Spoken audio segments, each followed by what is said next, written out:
So it's like to start from looking you up and looking up the band Couch Sleepers, it seems like you kind of market this as really being something that you like started and founded and kind of have taken over at the helm.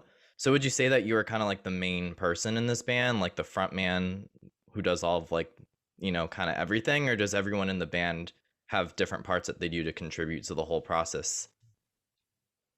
For a long time, I was unsure how to market the band, if I should call it a band or a music project. And eventually, I spoke to this guy who manages my brother, who's also a musician. And he said, "Look, man, like you guys sound like a band. It's a band sound. That's like very much what people are going to get when they listen to your music and also when they go to your shows. Okay. You should call yourself a band." But in the ways it's organized, it's a little bit different from the traditional band model where every member is contributing. Paul writes a song and then John writes a song, that kind of thing. And then Ringo writes a song. It's much more the case that I bring a song to the band, and oftentimes I'm saying this is the bass part, or this is the guitar part. Mm-hmm. Usually with the drums, it's something like this. Kind of do your thing, Max. Mm-hmm. So in that sense, there's much more of a sort of benevolent dictator vibe to the band. Yeah, it sounds Um, like you're kind of like an assignment editor in a way. yeah, maybe, I don't know. Um, but that's also, I mean, none of that is to downplay the importance of each member of the band. It would not be the same band without those members. And the greatest moments in Couch Sleepers usually happen when somebody else says, "Hey, Mm, what if we did it this way? What if we added these hits at the end, or what if we changed up this part?" And yeah. so it's still very much at its soul a band in the way that the music comes together. And who are those members, just to name them? So it's a bit of a revolving cast, Okay. and a large one at that. But there are some consistent members. So Max Joshua has been with us from the very beginning. He's like my best friend. My oldest and best friend. They're all my best friends, but Max, like he and I have been like this for a long time. Yeah.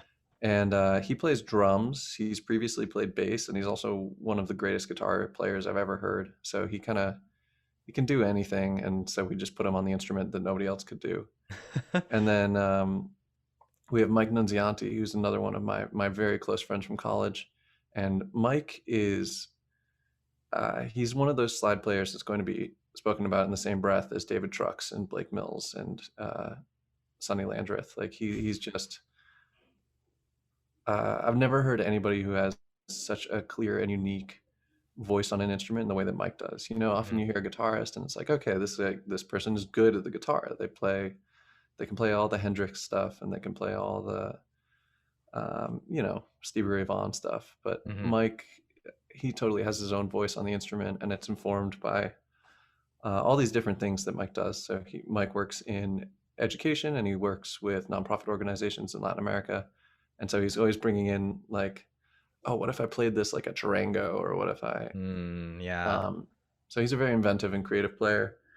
And Mike has his own musical project, Mhm. with the final sort of core member of the band, Brendan Ronan, Okay. who plays the bass, and he's an amazing bassist. Very much has the temperament for a bassist. He's patient and very calm, and very steady. But he's also a really tremendous fingerstyle guitarist, and he and Mike have a sort of roots rock duo, Mhm. um, for which they write their own songs. And Max also has his own project, sort of like an indie soft rock kind of thing, House Guest. Cool. And then there are Cool. a couple other peripheral figures. We worked a lot with Laura Heberlin of Cricket Blue recently, Mhm. an amazing folk songwriter and one of the best voices around. So Say, this sounds like a very collaborative collective, you could say. there are a lot of people whose names haven't even been said yet, but who you'll find all over our track listings. That's awesome. I love that. And what's this I guess you could say this tagline that you have, a soundtrack for restless nights that has been marketed on your social media. What's that all about? Yeah, I'm a terrible sleeper. I have always been a terrible sleeper. I used to like stash flashlights under my pillow so I could read at night. like Mhm. late 3 or 4 in the morning because I don't sleep well. Okay. And it's been just sort of a ruminative topic in my music, a very like consistent lyrical theme, and in sonically, in a lot of ways, that's what the Couch Sleepers songs feel like to me. They feel like songs for when you're lying awake at night and you just can't sleep. Mhm. They feel like songs for yeah, when you're hanging out with friends and the night's gone longer than you expect, when you're coming home from a party, or when everybody has left the party and you're cleaning up the solo cups, um, or when you're just lying there in bed and you can't sleep. So that's I don't know, it just felt like the most apt descriptor for our music. It's like the after hours period, you could say. Very much so, yeah. I like that. That's really cool. And it's something that I kind of picked up on too. I think this was mentioned in your Spotify bio. Some of the other artists that you've been compared to, and one of them was Snow Patrol, and that's an artist that I also know. Hmm. And I could not help but just hear it, and I think your voice specifically. I was like, damn, like he sounds like the singer from Snow Patrol. Like, how does that like play into your sound and your musical influences? Like, are those artists that you kind of have tried to incorporate into your own sound and things that growing up listened to? It's interesting that the Snow Patrol comparison in particular, I think, really has to do with my voice. Mm-hmm. I don't know. I know they did Chasing Cars, Yeah. and I think Gary Lightbody, the singer, did a song with Taylor Swift that I've heard, but I'm not, like, certainly not familiar with their music. But it's just a comparison that we cannot seem to avoid. I think because we make like guitar based indie rock music, and yeah, my voice sounds like his, I guess, which is probably a huge compliment, I would imagine, um, and one that I'm happy to receive. The other bands I think that are listed there are definitely artists that we've sought to emulate. Okay. So I would imagine that Broken Social Scene is there, Pine Grove, Phoebe Bridgers. Those are all people that I think are tremendous songwriters and who've had a lot of influence on me as an artist. Mm-hmm. Yeah, it's sort of a mix of things. Oftentimes people will be like, "You sound like this." Like there's somebody who said we sounded like the Talking Heads years ago, and I Interesting. was like Psycho Killer, fa fa fa fa fa. And I don't think we sound like that, but I think that, when people make comparisons, they're just looking for like touchstones in their own local music Mm-hmm. listening environment. So if they identify something that's resonant, I think that's always a good sign that I should go check it out and see what I can Mm-hmm. learn from it. Well, let me ask you this. Is there anything that you try not to do? Like, do you try not to emulate other artists? Are you more on that track where you just try to, you know, I think sometimes people can just lock out everything that's going on and just really focus on what you're doing, whatever product you're putting out. Is that kind of how you approach things when it comes to your music? You just kind of shut everything else out? Not intentionally, but there's definitely been a trend that I've noticed in my own life where I listen to less and less music these days. I think when I was in high school, it was like, it was obsessive. I listened to music every moment of every day, all the time, much to my family's chagrin. And nowadays, I feel like I'm most often hearing my own music, hearing my own voice as I'm mixing these songs over and over and over again, and sort of ruminating on lyrics and melodies and all sorts of different things that are haven't yet quite come together but are floating around. Um, yeah, it's been interesting. I've started listening to more and more music that's outside of what I listen to traditionally and outside of the sound of our music. Cool. So like I've been listening to a lot of hyperpop recently, which That's is which good. is a crazy journey. 'Cause it's definitely pushing the boundaries. And yeah, I don't know, always trying to draw inspiration from places that uh, aren't sort of in the canon of our genre. And I have no idea what our genre is. I find like the concept of putting yourself into a box is really difficult. Um, Yeah. and I don't think that I have enough objectivity there to say like, oh yeah, is it pop? Is it rock? Is it folk? I don't know. Mm-hmm. Um, but yeah, trying to incorporate like beat changes. Like there's this moment in Nights on Frank Ocean's Blonde that where the beat changes and it's amazing. It's like one of the most like frisson producing moments, the hair stands up on the back of your neck. Hmm. And it'd be really cool to have something like that in an indie rock song. Um, yeah, so trying to draw inspiration from different places rather than to just sort of re reiterate what's been said before, Yeah, and something that just came to my which you're gonna mind. do anyways. Yeah, but Yeah, something that just came to my mind too was thinking about like Phineas and Billie Eilish, who pull from literally everything, like not even just music, but sounds. And I think that's like a huge thing nowadays with music is that it's not just instruments, it's sounds, it's anything and everything that literally could just be thrown together and just you think sounds good that you're gonna put out and say this is a song with street signs and traffic in the background. But yeah, it also has singing and guitars. Like I think music is so open and so beautiful in that aspect that it could be anything you really throw together. yeah. Yeah, well, we love Billy. I mean, she and Phineas are like total icons for what you can do in a bedroom. Maggie Rogers also like one of those people who's out there with a handheld recorder, Hmm. putting rattlesnakes in her songs. But yeah, it is an interesting question, right? Like, what constitutes music? What is it about a sound that lets you point at it and say that's music? That's not a recording, or it's not like just an actual sound, but this is like music, Hmm. you know? Had a professor ask me that in college, or asked the class that in college, and we collectively came to the idea that it was intention that Okay. dictated the difference between music and sound. But yeah, I don't know. I love that concept. I'm all about philosophical conversations, so I'm all about that. I'm Perfect. all about that. This could be a And long podcast. yeah, you never know. You could do like a follow up. So something I noticed too is that you guys have been kind of busy. Like you've put out 3 singles so far this year. You have All the Worst Things, Monsters, and All the Best Intentions. What does that mean? Like, is there a project coming? Something on the horizon there? That's kind of a string of a couple different things going on. There is a project coming, although trying something new. So I'm just putting out all the songs as singles.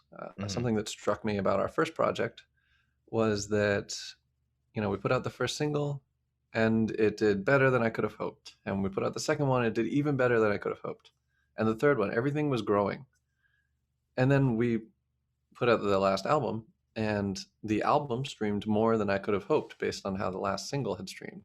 Hmm. But it was distributed across, 6 remaining songs, all of which I cared about just as much as the first three. Um, and yeah, I don't know. I didn't want to like neglect any of my children, basically. And so I thought it'd be interesting to try and just release all the songs as singles. But also, I hate when you can't tell in a Spotify discography, like, have I heard this song, or is this just a Yeah, single? Like, what is this? So I'm trying yeah. to collect everything onto an EP as well. It's called Monsters. It's 6 songs. They're all sort of couplets. Hmm. So all the worst things and all the best intentions go together. Monsters has a companion called Creature Comforts that's coming out at the end of April, and yeah, that's the idea. And also trying not to put out songs that are like filler music. So ideally, every song could stand on its own merit. Hmm. So it sounds like you're kind of putting something out there when you feel like the time is right, or you feel like you can kind of build on that momentum. Is that true? Certainly, but also just trying to make music is a funny thing about like you write a song and it doesn't come out until a year and a half later, and there are like 3 more things you're excited about that have piled up in the bullpen. But yeah, trying to be smart about things. Hmm. I'm not a business oriented person, but I've been trying to take on some of that responsibility and learn those tools because I do really love music and I care about having my music heard. And when people reach out and they say, "Hey, I heard your song and like it meant a lot to me," I mean, that's worthwhile. So Yeah. I'm trying to up my business skills. So Yeah, I that's the got you. goal. Yeah. One of the songs I want to mention specifically is All the Best Intentions, because from looking, that one is the latest one that you put out. But I Hmm. also happen to notice that it has the most streams. Yeah. So what do you think about that? Like, and let's talk about that song too. Like, what was the intention behind that song, or what were some of the influences for it? All the best intentions. All the best intentions is about being impulsive and just sort of like selfish, I guess. It's that moment of knowing that like you're not ready to do something and you shouldn't do it, but you're going to do it because you can't really help yourself. And I feel like I am that way. Sometimes I wish maybe I was more that way than I am, and then usually whenever I am that way, it ends up being terrible. Not just for me, but for like whoever get happens to get caught in the blast. Right. Um, yeah, so that's sort of the origin of All the Best Intentions. All these songs on the upcoming EP called Monsters are my attempt to explore the worst parts of myself, to magnify things that I have identified as places where I can do better, Mm-hmm. and say, well, what if I was the most that kind of person? What would my life look like? Mm-hmm. And so, all the best intentions is, well, what if I never tried to be a better person than I am now? What if I just pursued like my own pure hedonistic impulses and live my life like that? Um, yeah, I can think of a lot of people who would probably not benefit from that version of me out in the world. But it's Mm-hmm. also styled as like an upbeat, um, like very joyous pop song, and I guess that's kind of how it feels, right? You're just like, all right, let's do this. Like, come over, you Yeah, know, instigating, very much instigating. instigating. Yeah, it's fun. Speaking from an instigator's perspective, yeah, I think I would Yeah, put that on and be like, all right, let's do something. let's do Let's something. do Yeah, something we're not supposed to. Who knows? Or maybe we should. It's all the bigger question. yeah, it is the Um, bigger question. and what's it been like exploring these topics and putting out this material during a pandemic, like kind of, with your situation, being put, I assume maybe in remote learning or wherever your situation that you've probably had a decent amount of time to like reflect and focus on things that could go into your music. So what's it been like putting out this much material during the pandemic?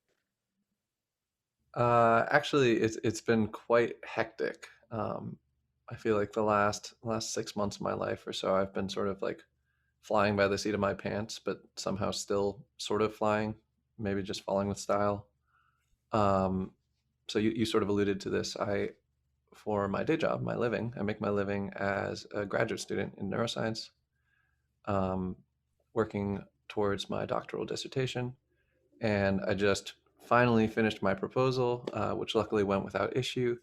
And that, for the past however many months, that has been the number one thing that's been demanding my attention. Hmm. And so it's been slightly stressful to try and put out music, which I know deserves my attention and a lot of it because, as I said, I'm not very business oriented. Um, Doing that like while also having to juggle writing 15 single space pages about neurotrophin signaling um, has been pretty overwhelming, Yeah, but I can it's imagine. been exciting and very, very fun. And there's always something going on, you know. So it's been really it's been good, and it's probably been something of a blessing to have a very limited social life during that time. Hmm. Yeah, so I'm somehow eking out at the expense of my social life. Yeah, it's good for that sometimes, just to kind of, Yeah, you know, I always say I think I was saying this in the last interview I did, there's a silver lining to things, goods and good pros and cons to everything. As long as you're able to yeah, get that, always. as long as you're able to get that stuff done for your program. So congrats on making it this far, and you'll get there. It's almost there. Thanks, David. Yeah, we'll see. I'll need all the luck I can get. Yeah. I was gonna say I can't. I didn't go to school for neurology or neuroscience, so like, God bless you. Can't even. And that's something that I want to bring up too. And going back to the foundations of Couch Sleepers, you did form this band while you were also in grad school a few years ago. Hmm. So what inspired you to start a band in the middle of all this craziness? Yeah, yeah, it's been very nearly 2 years now, which is pretty cool. Why start a band? I was already playing with a lot of bands. I Okay. was playing with a band down in New York called Fever Dolls. Really, really amazing. So yeah, just a shout out to Fever Dolls. You should, if you like music, you'll probably like something that they've put out because it's pretty eclectic, Noted. and very, very vibrant. But yeah, I've always played music, but that playing with Fever Dolls was sort of my first taste of like, oh, I really like this, and maybe like I think I want to do this. Um, like it turns out standing on stage for a crowd of people and like playing songs feels really good. Hmm. And so that encouraged me to take my own music more seriously and also gave me a model for what that process looked like. Hmm. And yeah, I just sort of took that, and Evan Alice of Fever Dolls was a really good mentor to me, and thought, I have all these songs. Maybe it's time to put them together and like to create a project with a vision instead of just throwing them out there. And so that was how Couch Sleepers was born. We started playing shows, and I got the band together, Hmm. and it's just been it. I mean, how to say it?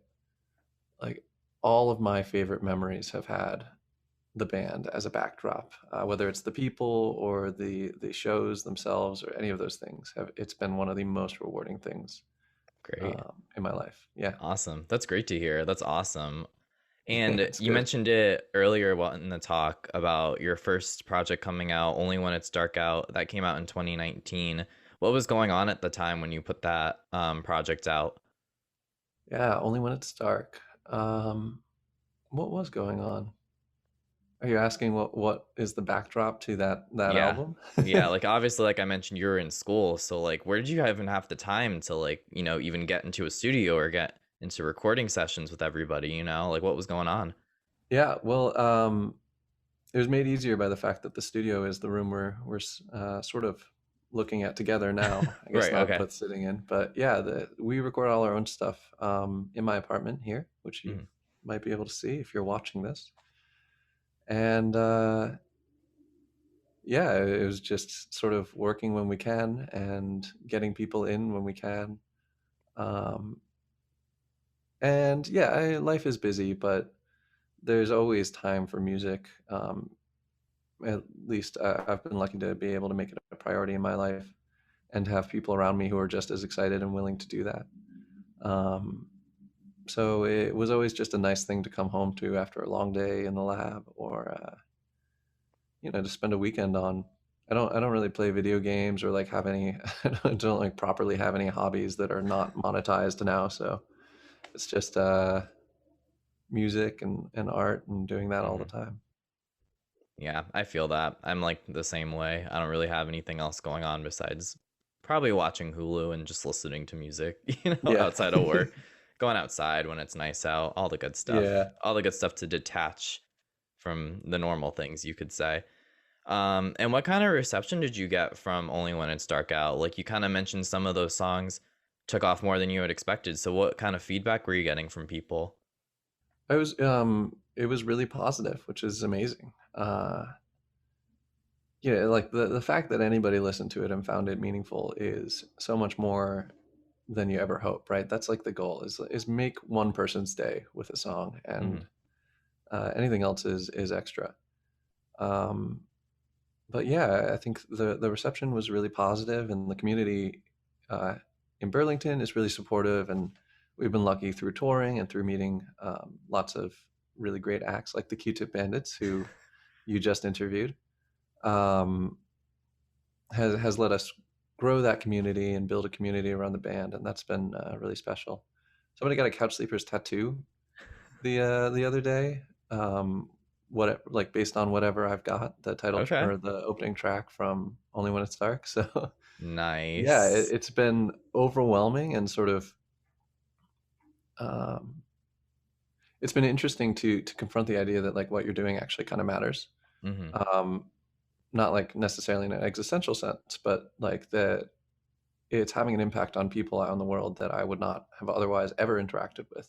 Hmm. Somebody like permanently put ink between the dermal cells in their body because of a song that I wrote, and it highlights that there's responsibility that comes with this, Yeah. and so that's been like cool and gratifying, and also terrifying, and like a good reminder.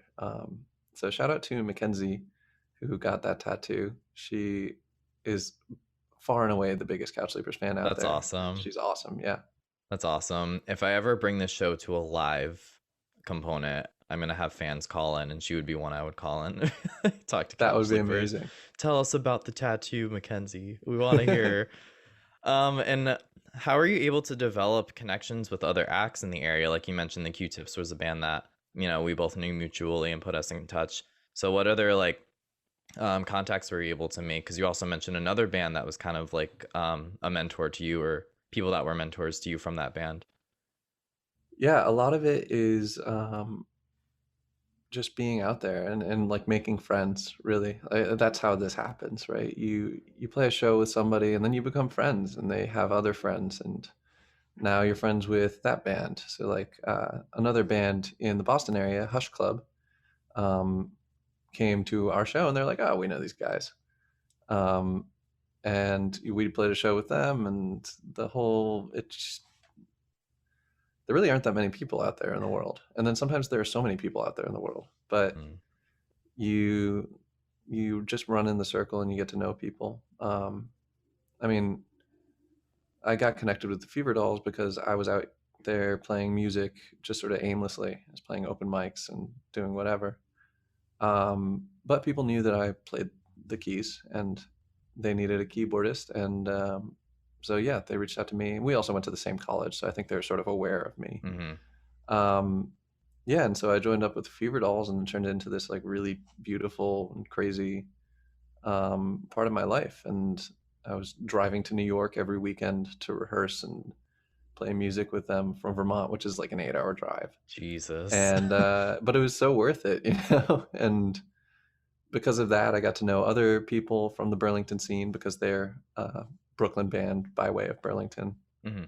And yeah, because I played keys with Fever Dolls, I started playing keys with Clever Girls, another Burlington band who makes like really amazing indie rock music, and it just kind of it builds and it spirals. But you got to be out there and making music.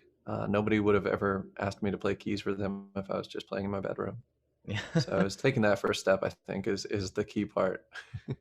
So I'm curious because I've been holding off this question till closer to the end, and I feel like you might have touched on that with talking about not playing in your bedroom. How did you come up with the name Couch Sleepers? Everybody wants to know this. I was in high school, right? So I've mentioned that I'm like a pretty dysfunctional sleeper. Hmm. Um, Back when I started playing music in like sixth or seventh grade, I started playing the piano and then I picked up the guitar, like sort of half-assedly in high school, I want to say. Okay. And I was really self-conscious about writing songs, and so I would just stay up till 3 or 4 or 5 in the morning, and I'd like quietly play guitar downstairs in the living room while everybody else in the house was sleeping. Hmm. And for a long time, that was like the only space in which I knew how to be productive musically as a songwriter. And I would fall asleep on the couch in all my clothes and then wake up, an hour and a half, like not even a full sleep cycle later and go into, the like swimming practice we had before school Oh, for the swim team. wow. And so I was just like very much a zombie with dark circles underneath my eyes, but I was a couch sleeper. And that name, I had it in my back pocket and I was like sort of waiting to be ready for it. Hmm. I had a band in college called the Giant Peach, which is actually a terrible band name. I think a band name needs to be like easy to hear, right? You should be able to hear it and like, oh, I know what words those are and I know how to spell them. It should be Okay. Googleable, which Okay, is to yeah. say, like, it shouldn't be part of a Roald Dahl novel because that's going to come up first. Exactly, yeah. Um, and it should be unique and it should carry a vibe and uh, it should sound like a band you've heard of before. And that was Mm. sort of those were my criteria, and Couch Sleepers filled all those things. And I also, as I was driving down to New York every weekend, sort of began to realize that like I was sleeping on a couch quite a lot. It turns out that that's what being a musician is mostly like. It's back pain and like REM suppressing. So it's like part of the lifestyle, and And then there's also this sort of like romantic unrest element to it, being banished to the couch, that is present in a lot of our music. Although I've never personally been banished to a couch yet. Keyword yet. Yeah. Keyword yet. We'll Do you see. live, just out of curiosity, do you live like with your family still? No, I live in a little two-bedroom apartment with I have a roommate, and then I also have my bandmate who's been staying here. Very much also a roommate, has a bed, that sort of thing. But Gotcha. yeah, and that's Mike. He is working with a school in the Dominican Republic. He was supposed to be in the Dominican Republic working, but um, Yeah. COVID, and so he's been staying here, and we've been making a record for his project with Brendan in Awesome. this bedroom, and that's been sort of our COVID project. Has been recording this record that I'm very excited to finally see out in the world. They're both really tremendous songwriters, so Yeah. that's that's the backdrop here. Is this tiny little two-bedroom apartment in the Burlington area where it snows 9 months out of the year. Yeah. Well, it sounds like you're not going to be banished to the couch anytime soon. That's what I was mainly concerned No, it's about. So taken. Yeah. you'll be fine. And I'm really fascinated too with your band's imaging, with your social media posts and things like that. Like, I think something you mentioned with the band name, creating a vibe and creating an image for yourself. What's your approach to your imaging and your social media and pictures and photog and all that stuff? Like, I think it's really cool. Like, I really was fascinated by it. Oh, I'm glad you like it. I wish I could say it was more of a conscious effort. Just trying to make things that I like. I think like really that's the thing that ties this all together, right? Is Hmm. I like it. I like the way it sounds. I like the way it looks. Um, there's some notion of like consistent color palettes, and there are also thematic elements that I find very interesting. So like I'm very interested in light. I'm very interested in domestic space, Hmm. and sort of how this space describes the life or the lives that are lived there. Um, it's always an interesting part of getting to know somebody, a friend or a partner, or even just a complete stranger, when you're able to look into their home, and you get a clearer sense of that person and how they live and what's important to them. Um, Likewise, like meeting somebody's family is always very interesting to me, and so that sort of idea has featured a lot in our iconography, I guess. And there's a lot of physical space, and also like I read just constantly and compulsively, and I buy books like somebody who's got money to spend, which I don't.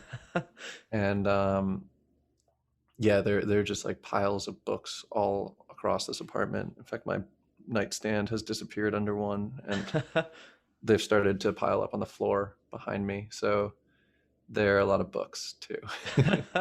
You'll always have a place to look at, essentially, is what I hear. If you visit Harrison's two-bedroom apartment, there Yeah, always will there be are a lot of something. titles to read. Yeah, a lot of things to look at, a lot of things to read.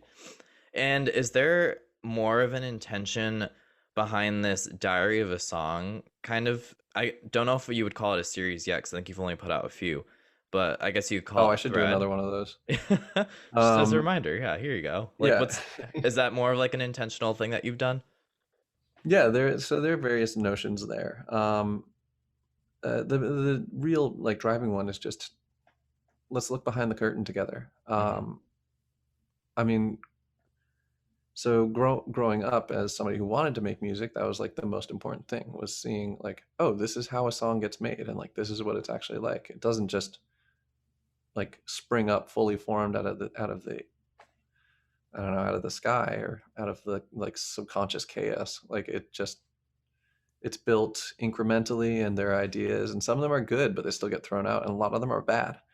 And trying to show that process is interesting. It's also really interesting for me to look back and say like, oh yeah, Monsters had four different melodies attached to it at a different point. That doesn't usually happen. Like usually I get the song and the melody together, and they sort of like evolve in peace. With Monsters, I got the lyrics first, and then built the song around those lyrics because I was so compelled by the idea.